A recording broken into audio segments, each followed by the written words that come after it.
¿Alguien recuerda el título de la clase? ¿De qué iba a hablar? Se los dije de días.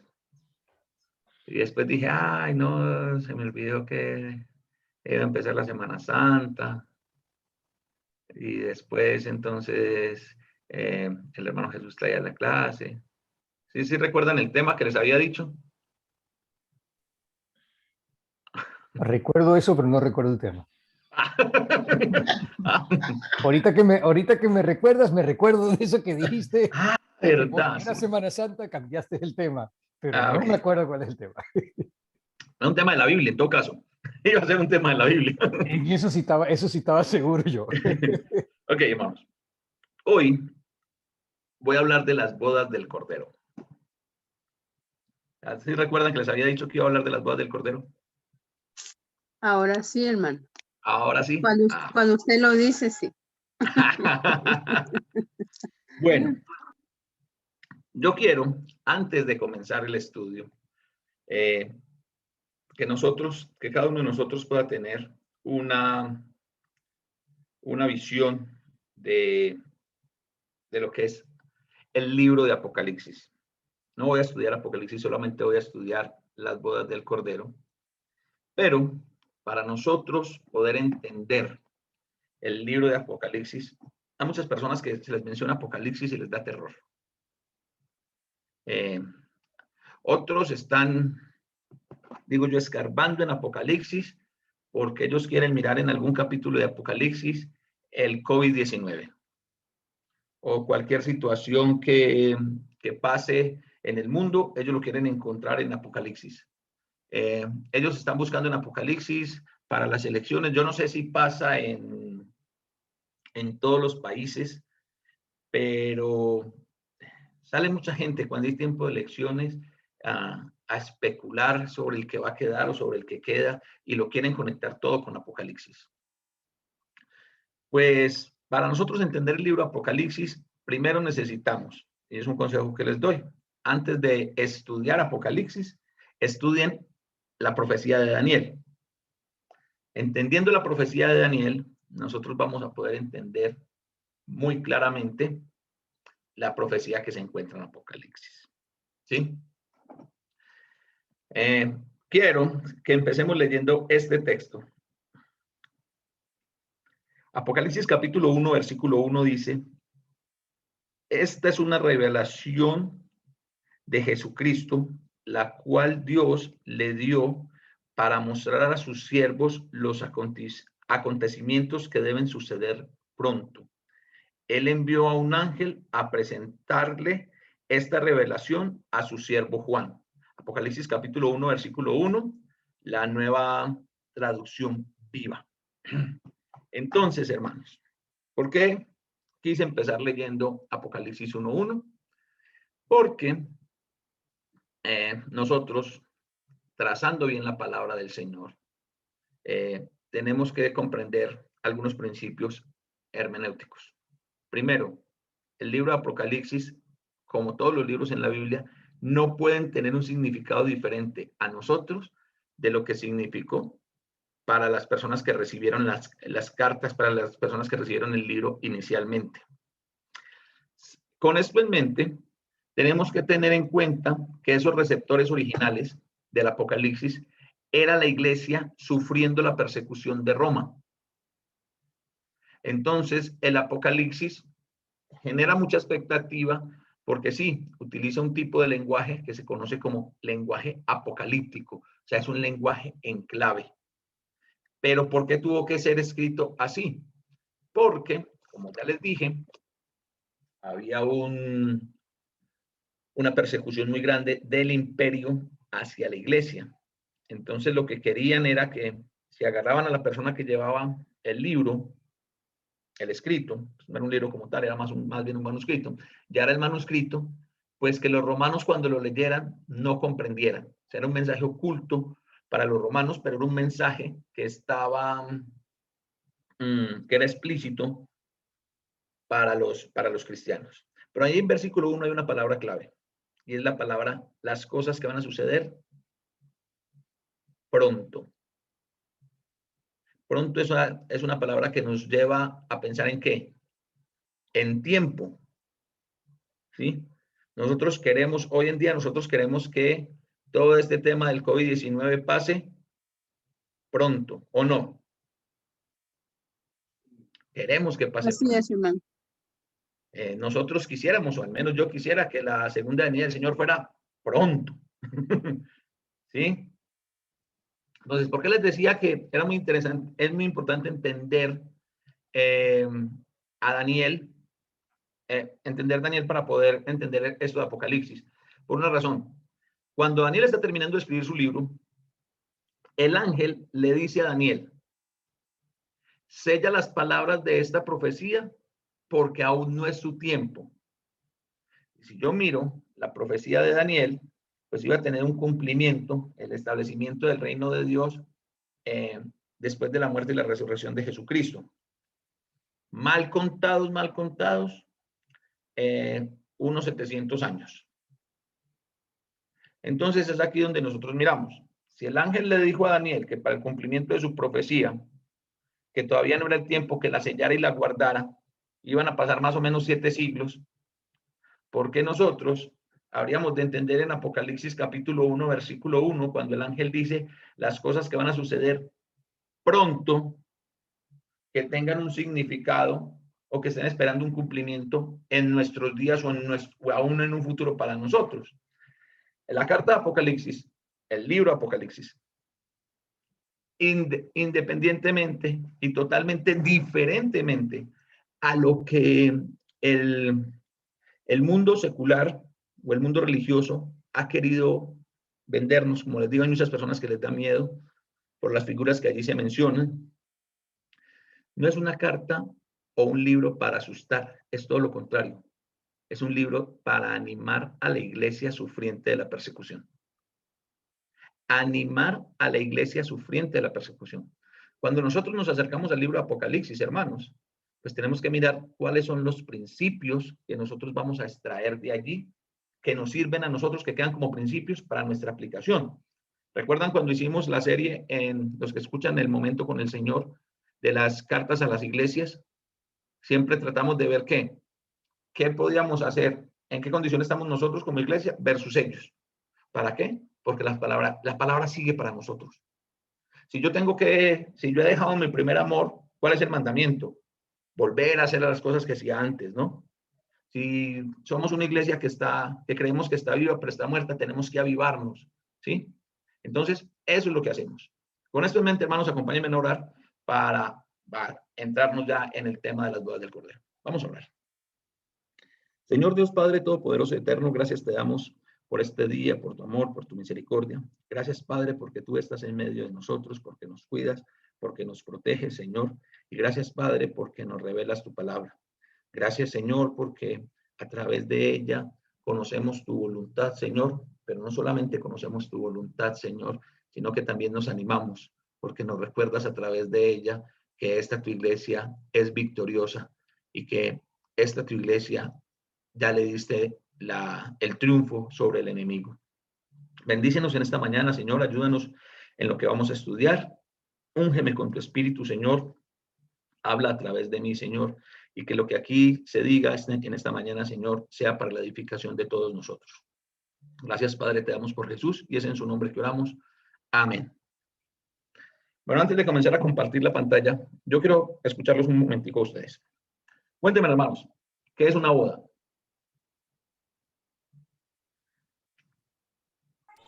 Una fiesta, hermano. Una fiesta. Una fiesta, Beatriz. Casamiento. Un casamiento. Una celebración. Una celebración. Una unión. Una unión. La celebración de la unión de dos personas. La celebración de la unión de dos personas. Yo no puedo decirle nada acerca de eso. Ok. Pues bueno, vamos a decir que una boda es todo lo que ustedes dijeron. Es el matrimonio o la celebración de la unión de un hombre y una mujer, que después de que hacen eso, pues se hace una fiesta, ¿sí? Todo eso es una boda.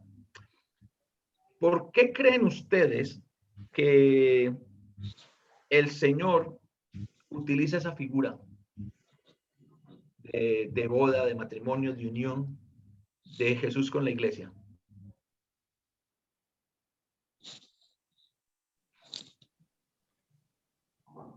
Porque el matrimonio está hablando de eso, hermano, de una unión.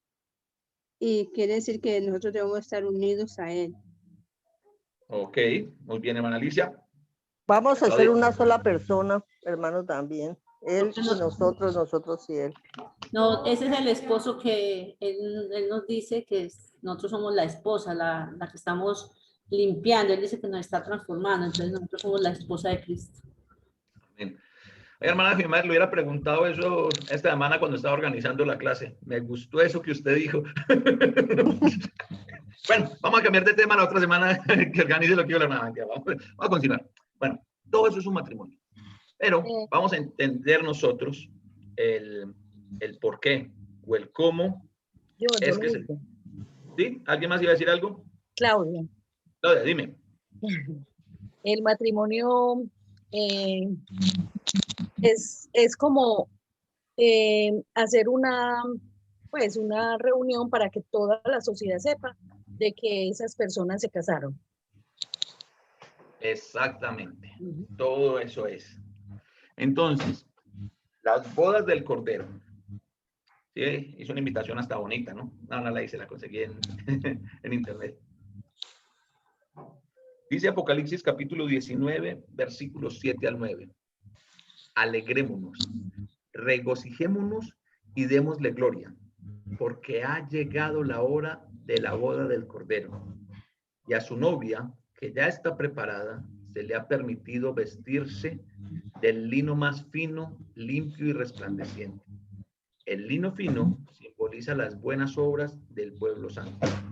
Y el ángel me pidió que escribiera lo siguiente: dichosos los que están invitados a la fiesta de la boda del Cordero.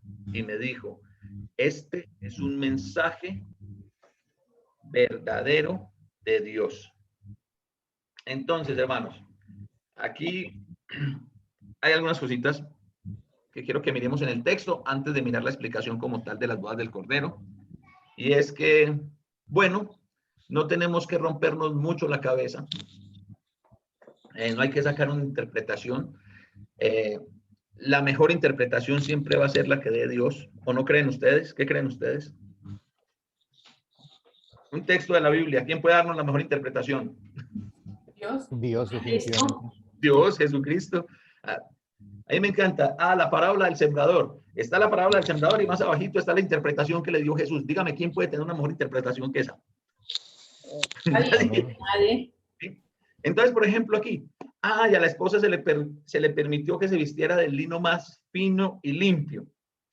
¿Qué significa el lino? No, ahí mismo dice, el lino fino simboliza las buenas obras del pueblo santo. O sea, ya, no nos tenemos que romper la cabeza, ¿por qué el lino? No, ¿cierto? Pero vamos a mirar quiénes son los que están dichosos por participar en las bodas del Cordero. La Iglesia Santa, las bodas del Cordero es la Iglesia Santa y el Rey de Reyes. Esto es un significado escatológico. La escatología es la ciencia que se dedica a estudiar los eventos acerca del fin del mundo. Podríamos decir nosotros que las bodas del Cordero tienen un significado escatológico, o podríamos decir que las bodas del Cordero ya tuvo su cumplimiento en la iglesia del primer siglo y para nosotros hoy hay un principio que aplicar. Estas dos preguntas son las que nosotros en el desarrollo yo quiero que nosotros respondamos. Entonces vamos a mirar. Escatológica, la interpretación escatológica, la boda de Cristo con la iglesia en su segunda venida. Esta interpretación es la más usual. En la mayoría de comentarios acerca de este texto, la mayoría de escritores se enfocan a esto, a que es la boda de Cristo con la iglesia en la segunda venida. Sin embargo, recordemos, el propósito principal del libro era animar a la iglesia del primer siglo, que estaba sufriendo la persecución. Esta interpretación no tendría sentido alguno para la iglesia sufriendo en el primer siglo. Pero los hermanos en el primer siglo están sufriendo una persecución, fue la mayor persecución, porque fue tiempos de Domiciano, habían pasado muchas cosas, ¿sí? ¿Y qué tendría, cómo animaría estas bodas del Cordero a la iglesia en el primer siglo si es algo que va a suceder? Pues si lo llevamos a nuestros días, estamos en el siglo XXI y todavía no pasa. ¿Eso tendría algún sentido? Pues escucho. ¿Qué creen ustedes, hermanos? No, no tendría sentido. O sea, no animaría a la iglesia. ¿Cómo me animo? A ver, pensemos en una enfermedad muy difícil en nuestros días. No el COVID, ya hicieron vacuna. El cáncer. El cáncer, excelente ejemplo. Imagínense que a nosotros nos dijeran, bueno, se va a descubrir la cura para todo el tipo de cáncer. Va a haber algo que va a evitar el cáncer en el ser humano. Hasta ahí, ¿cómo estaríamos nosotros? Alegres, felices. Alegres, felices. Pero eso lo van a descubrir por allá 20 y pico de siglos o quién sabe cuántos siglos más adelante. O sea, para el año 10.000 van a descubrir la cura del cáncer. ¿Qué nos dijeron? Pues gloria a Dios, le va a tocar a nuestros nietos o bisnietos. Beatriz, en el año 10.000 tus nietos no van a existir. Créeme que en el año... Pero los hijos de los hijos sí.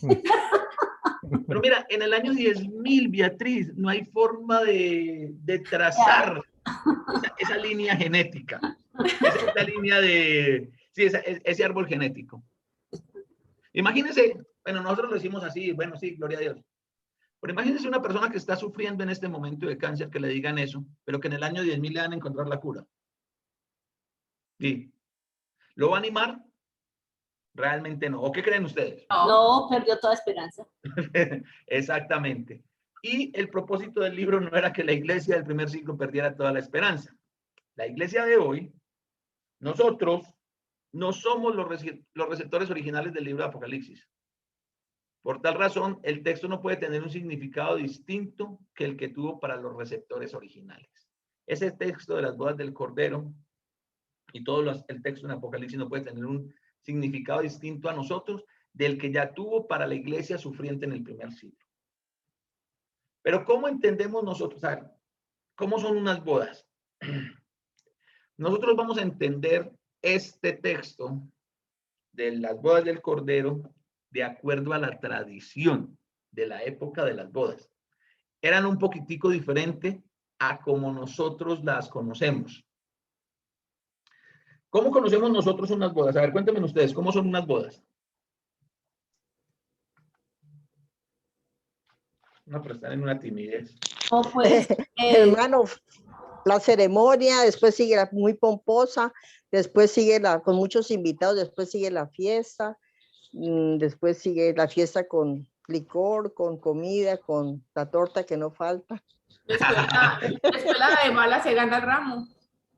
Sí, eso a veces el compromiso, a veces. Eso, ¿no? Y todo inicia con un noviazgo, después... De mucho amor. Prometen a matrimonio. Okay. Después preparan todo. Bueno, algo así, bueno. Nosotros tenemos una cultura un poquitico diferente, ¿cierto? Acá en Occidente, sí es más o menos lo que ustedes dicen, empieza con un tiempo de, pues ahorita, en estos días, pues empieza con un tiempo en el que yo escojo a la persona. Empezamos, digo que ahorita porque en el pasado recuerden que los matrimonios no eran así. No, escogían a uno, se casa. Se casa. Él va a ser su marido, ¿sí? Va a ser su esposo. Que no se quiera, que no le estamos preguntando. ¿Sí? Pagaban la dote y todo por la... Bueno, en aquel tiempo también se pagaba la dote. Pero los judíos, el tema de la boda era algo muy importante. ¿Cuánto tiempo dura una boda en nuestros días? Una noche. Una noche, unas horas, ¿no? Unas horas.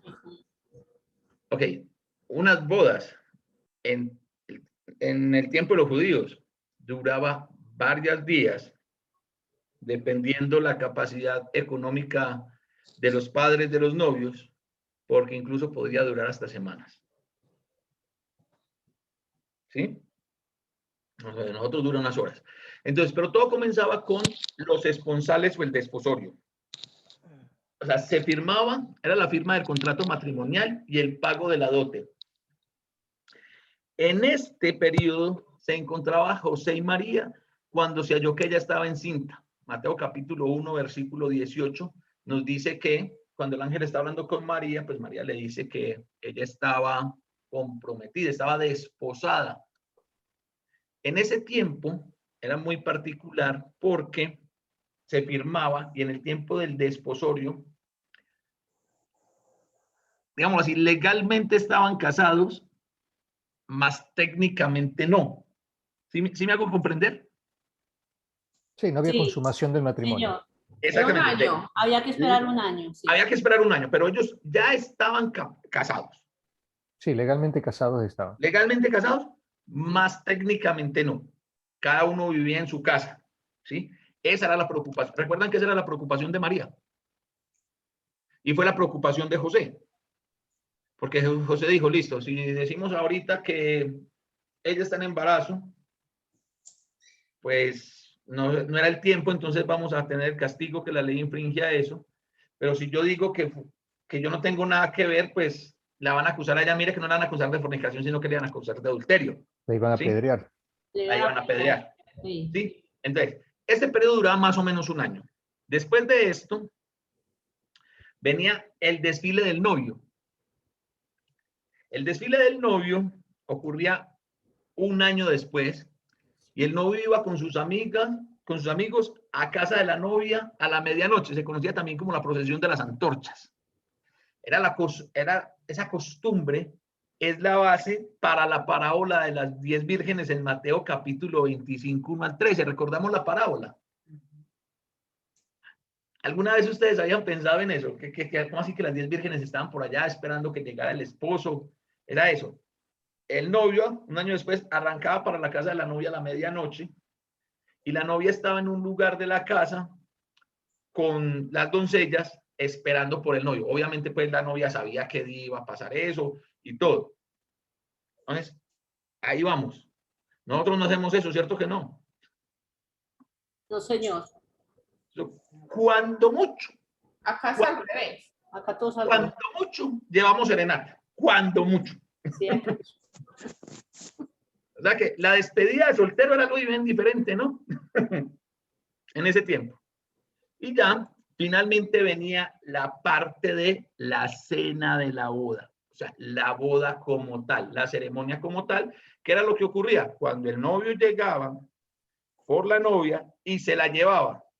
Era la celebración misma de la boda y podría durar varios días, como lo ilustra Juan en su capítulo 2, versículos 1 al 12, que eran las bodas de Caná.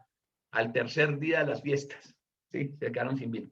Entonces, hasta aquí, para que nosotros entendamos qué es la situación, cuáles han sido los fuentes los focos de interpretación. Entonces dicen, las bodas del Cordero, esta parte del compromiso fue el ministerio de Jesús. El desfile se va a mostrar cuando Jesús venga por segunda vez. Y la cena de las bodas van a ser cuando ya estemos, la iglesia esté en el cielo. Pero vuelvo y digo, eso no animaría a la iglesia del primer siglo. Puesto que Dios reina sobre el universo y han llegado las bodas del Cordero, los fieles deben hacer 3 cosas, de acuerdo al versículo 7. Primero, alegrarnos. Segundo, regocijarnos. Y tercero, glorificar a Dios. Han llegado las bodas del Cordero, por eso nosotros nos alegramos. La iglesia se tenía que alegrar. Esa iglesia sufriente en el primer siglo sintió un gran regocijo y glorificaban a Dios porque habían llegado, ¿qué? Las bodas del Cordero. Nosotros, las bodas del Cordero es una expresión que comunica celebración y la relación entre Dios y su pueblo. ¿Qué era el lino fino? Las buenas obras Las horas ¿De quién? de la de la iglesia. iglesia. De la iglesia o del pueblo santo. Entonces, las bodas del Cordero son una expresión que comunica celebración y la relación entre Dios y su pueblo. El Cordero es el esposo y la esposa ya se ha preparado. Aquí por no decir que él ya ha preparado a su esposa, porque es Dios el que la prepara. Esta figura tiene una raíz en el Antiguo Testamento. Jehová se describe como el esposo de Israel, como el esposo, Israel como la esposa. En Isaías capítulo 50, a partir del versículo 1, en todo el capítulo 16 de Ezequiel y en Oseas capítulo 2, ahí en el versículo 19, pues Dios dice que Israel fue una esposa infiel. Pero también tiene una figura en el Nuevo Testamento que se ve a Jesús como el esposo, el esposo y la iglesia la novia. Segunda de Corintios capítulo 11 y 2 y Efesios capítulo 5, 22 y 23 nos muestran esa figura de Jesús el esposo, la iglesia la novia. Entonces miremos, hermanos, si tenemos en cuenta la escritura de Pablo, yo les hago una pregunta. ¿Pablo escribió siendo inspirado por Dios? Claro, ¿Y Juan? También. también. ¿Y era que el Espíritu Santo se contradice? No. No. La Biblia Ok. no se contradice. Entonces, ¿por qué les hago esa pregunta? Porque es que aquí Pablo no está esperando que haya una boda, ni Ya que la haya boda una hubo. ya, él la ve como presente, él la ve presente. Él dice aquí, vamos a leer Efesios capítulo 5, versículo 22 y 23, porque es un texto que usamos mucho.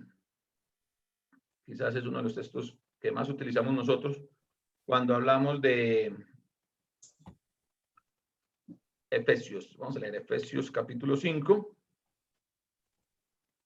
versículos 22 y 23. Dice: las casadas estén sujetas a sus propios maridos como al Señor, porque el marido es la cabeza de la mujer, así como Cristo es cabeza de la iglesia, la cual es su cuerpo y él es su salvador. Vamos a seguir leyendo.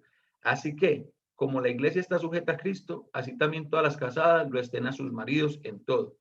Maridos, amad a vuestras mujeres, así como Cristo amó a la iglesia y se entregó a sí mismo por ella, para santificarla, habiéndola purificado en el lavamiento del agua por la palabra, a fin de presentársela a sí mismo, una iglesia gloriosa que no tuviese mancha, ni arruga, ni cosa semejante, sino que fuese santa y sin mancha.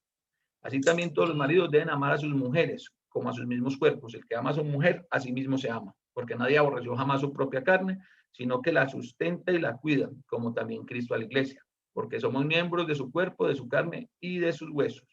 Por esto dejará el hombre a su padre y a su madre, y se unirá a su mujer, y los dos serán una sola carne. Grande es este misterio, mas yo digo esto respecto de Cristo, ¿y quién? Y de la iglesia. De Cristo y la iglesia. O sea, que Pablo no está diciendo que Jesús va a venir a casarse con la iglesia. Pablo da por sentado de que ese matrimonio ya es una realidad, ya existe, ¿de acuerdo? Amén. Aquí tal vez sea esta la parte más hermosa del libro de Apocalipsis, hermano. Esta de las bodas del Cordero. Para mí, en mi opinión personal, esta es la figura más linda, más significativa de todo el libro. ¿Por qué razón? ¿Estamos en qué capítulo de Apocalipsis? ¿El capítulo que es este? ¿Recuerdan el texto que leímos, el texto base? En el capítulo 1. El capítulo 1. No, el capítulo 1 fue la introducción. Ahí Pero 19. 19. el 19, muy bien. ¿Qué pasó en el contexto inmediato de capítulo 19? ¿De qué tema trata capítulo 17 y 18? La caída de Babilonia. La caída de Babilonia La condenación de la gran ramera. y la condenación de la gran ramera. ¿Quién era Babilonia en Apocalipsis? ¿A quién representaba Babilonia en el Apocalipsis? ¿O a quién representa? La gran ramera es. Sí, la gran ramera y Babilonia son la misma, pero ¿a quién representa Babilonia? A los curas, o yo no sé. No, no habían curas en ese tiempo. A la Iglesia Católica. A los romanos. No había iglesia católica en ese tiempo. Los romanos. Los romanos. Era el imperio romano. ¿Sí? ¿Y por qué no dice Roma, sino que dice Babilonia?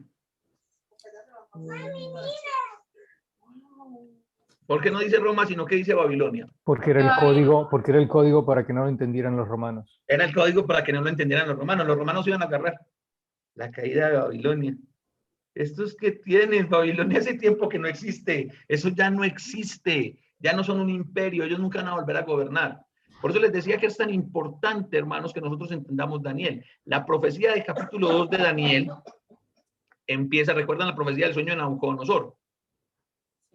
Sí. Entonces él empieza diciendo Babilonia, después iban a venir los medos y los persas, después los griegos y después iban a venir los romanos. Sí, claro. Y en días de los romanos, el Dios del cielo iba a establecer un reino, que es su iglesia. ¿Sí? Entonces, acá en el libro, en capítulo 19, se nos va a mostrar que Dios reina y el Cordero está preparado para recibir a su mujer, a su esposa. La verdad central que se quiere enseñar aquí es la de gozo y alegría. La iglesia se va a sentir, la iglesia en el primer siglo se siente gozosa. ¿Por qué? Porque Dios, porque ellos ya están en las bodas. Ya la iglesia está casada con el Señor y les está mostrando, venga, a pesar de lo difícil de toda esta situación, a pesar de lo duro de la persecución, ya ganamos. Es una imagen feliz de reunión, intimidad y comunidad y festividad. Es la relación que nosotros tenemos. La iglesia siempre ha tenido con el Señor. Los que son invitados tienen un gran privilegio. Han sufrido y parecía que iban a perecer bajo la mano perseguidora de Roma. Pero ahora son victoriosos y han sido invitados a una gran celebración. ¿Cuál gran celebración? Las bodas del Cordero. Es importante reconocer que tanto la esposa como los invitados representan a la misma, a la iglesia. Son el mismo grupo. La iglesia fue, es y será victoriosa, hermanos. Ese es el mensaje. Somos uno con el Señor Jesús.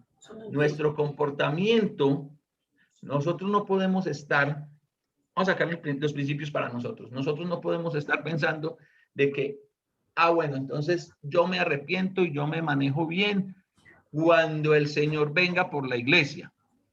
No. Nosotros nos manejamos bien porque ya pertenecemos a la iglesia. Amén. Amén.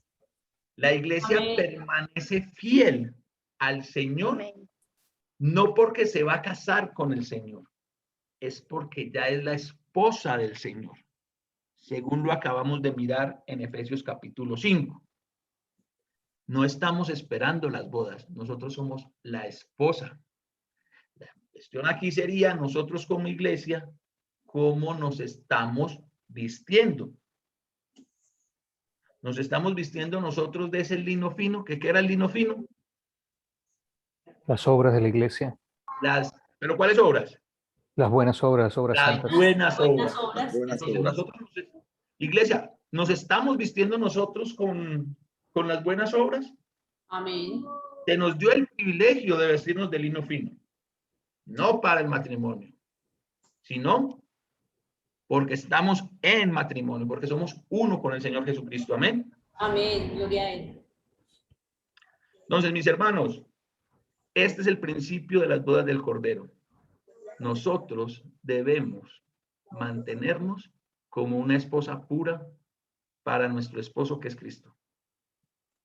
Eso no va a ocurrir en un futuro. Eso está ocurriendo desde que Cristo compró y pagó la dote con su sangre por la iglesia. Esa fue la dote que Cristo pagó por la iglesia, para presentársela a sí mismo una iglesia pura y sin mancha. ¿Cómo me veo yo? ¿Cómo se ve usted como iglesia? Depende el espectro que utilice. Si son mis propios ojos, la verdad siempre me va a ver grave. Cuando logro verme por la sangre, a través de la sangre de Cristo, Cristo me ve a mí como una iglesia perfecta, pura y sin mancha. Sin embargo, nosotros tenemos que seguir luchando cada día por mantener ese estado de pureza. Mis hermanos, alegrémonos. Nosotros no estamos esperando la boda. Con nosotros fue la boda. Con la iglesia. Esa iglesia que es usted, esa iglesia que soy yo, es la esposa del Cordero. ¿Quién es el Cordero? Nuestro Señor Jesucristo. Nosotros no estamos esperando que el Señor venga para que haya la boda. Nosotros lo único que estamos esperando es que el Señor venga para, como iglesia, estar con Él por siempre. Amén. Amén. Dios te los bendiga. Que la gracia, la gracia del Señor esté con nosotros durante este día, durante esta semana. Acompáñenme a orar. Hermanos, voy a pedirle el favor al hermano Jesús, que por favor nos despida en oración. Y después de esto tenemos algunos anuncios. Vamos a orar. Padre nuestro, hemos escuchado lo que usted quiere que nosotros aprendamos acerca de esta lección. Ayúdanos, necesitamos bastante ayuda y necesitamos bastante conocimiento para así poder ponerlo en práctica.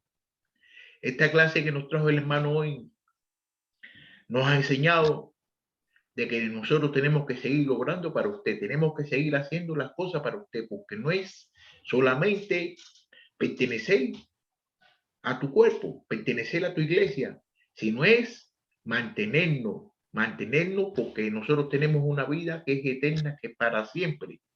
Y así de esa forma nosotros podemos demostrarle a todas las personas y las personas pueden vernos a nosotros, pueden verlo a usted a través de nosotros, según el comportamiento y según las cosas que nosotros hagamos que representan a usted. Ayúdanos a que podamos poner en práctica esta clase que el hermano nos trajo hoy, para así poderlo glorificar a usted. Todo esto te lo pido en el nombre de tu Hijo Jesucristo. Amén. Amén. Gracias, hermano Jesús. Gracias, hermano Daniel. Gracias a cada uno de ustedes por haberse conectado en esta mañana, por estar ahí. Desearles a todos muchas bendiciones esta semana. A los hermanos, creo que en todas partes. Por favor, sigamos cuidándonos. Debemos de seguir cuidando.